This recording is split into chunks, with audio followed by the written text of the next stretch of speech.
We're going to do a passage lookup, or a passage analysis rather, of Galatians chapter 6.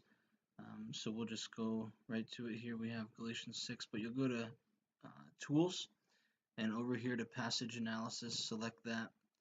And then we have verses 1 through 18. We have our whole chapter 6 of Galatians there. And here, what you see is we have 5 different translations. We have the English Standard, the Holman Christian Standard, the New American Standard, the New King James, and then the New Living Translation.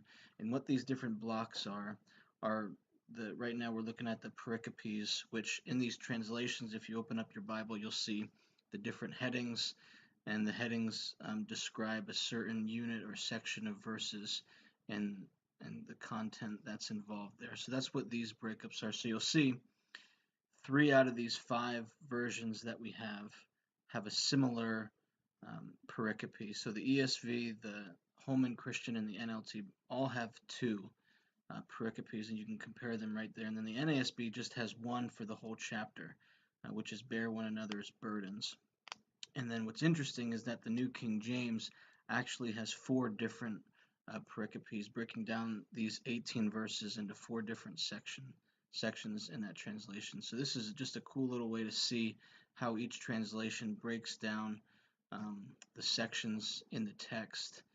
And then you can also, there's different options down here. You can look at Version River, and what this does, it's just a different way to look at the sections verse by verse. And right here I just have the New King James and the English Standard Version where they're similar. So if you look here in verse 2, this verse is pretty much similar, the exact same verse in both versions. Bear one another's burdens, and so fulfill the law of Christ. And if you go over to here, you'll see the difference in the 2 versions. So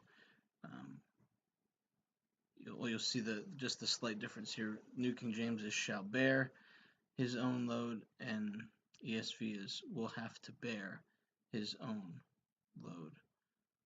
But you can just scroll through there, and you can put in different versions up here to compare and contrast. So this is just a simple passage analysis. There's different tools down here.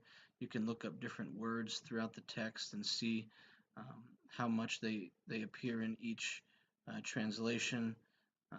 This has to do with the gender.